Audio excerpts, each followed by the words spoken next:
இதுதான் நம்ம சாஃப்ட்வேரோட டேஷ்போர்ட். இப்போ நம்ம பில்லிங் சாஃப்ட்வேரில் சேல்ஸ் பில் போடும்போது எப்படி டிஸ்கவுண்ட் கொடுக்கறது அப்படிங்கிறத பார்க்க போகிறோம்.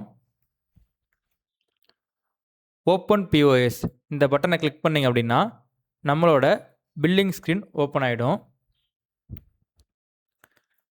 டிஃபால்ட்டாக வால்கின் கஸ்டமர் அப்படின்னு நம்ம லோட் பண்ணி வச்சுருப்போம்.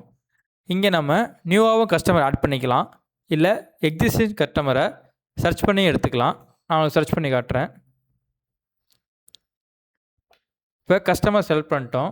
கஸ்டமர் செலக்ட் பண்ணதுக்கப்புறம் ப்ராடக்ட்டை சர்ச் பண்ணி எடுத்துக்கலாம், ஸ்கேன் பண்ணி எடுத்துக்கலாம். இப்போ நான் ப்ராடக்ட்டை செலக்ட் பண்ணிட்டேன்.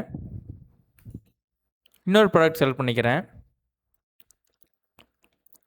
இப்போ நான் ப்ராடக்ட் ஏக்கு டிஸ்கவுண்ட் கொடுக்கணும்னு நினைக்கிறேன். இப்போ 60 ரூபா அதோட ப்ரைஸ், அதை நான் 50ன்னு சேஞ்ச் பண்ணுறேன்.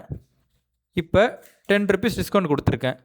நம்ம இந்த மாதிரி பர்டிகுலர் ப்ராடக்ட்டும் டிஸ்கவுண்ட் கொடுக்கலாம்.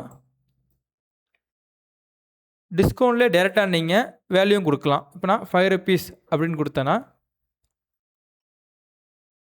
இந்த மாதிரி டேரெக்டாக டிஸ்கவுண்ட் கொடுக்கலாம். இல்லை மொத்தமாக நீங்கள் எல்லா ப்ராடக்ட்டுக்கும் சேர்த்து ஓவரால் டிஸ்கவுண்ட்டாகவும் கொடுக்கலாம். அது எப்படிங்கன்னு சொல்கிறேன். இந்த எக்ஸ்ட்ரா டிஸ்கவுண்ட் அப்படிங்கிற ஃபீல்டில் நீங்கள் வேல்யூவாகவும் கொடுத்துக்கலாம், பர்சன்டேஜும் கொடுத்துக்கலாம். இப்போ 10 அப்படின்னு கொடுத்தீங்கன்னா அது வேல்யூவாக எடுத்துக்கும். 10% அப்படின்னு கொடுத்தீங்கன்னா அது பர்சன்டேஜாக கால்குலேட் பண்ணிக்கும். நீங்கள் இந்த மாதிரி வேல்யூவாகவும் கொடுத்துக்கலாம், பர்சன்டேஜும் கொடுத்துக்கலாம். டிஸ்கவுண்ட் கொடுத்துட்டு நீங்கள் சேல் க்ரியேட் பண்ணிங்கன்னா நம்மளுடைய சேல் க்ரியேட் ஆகிடும்.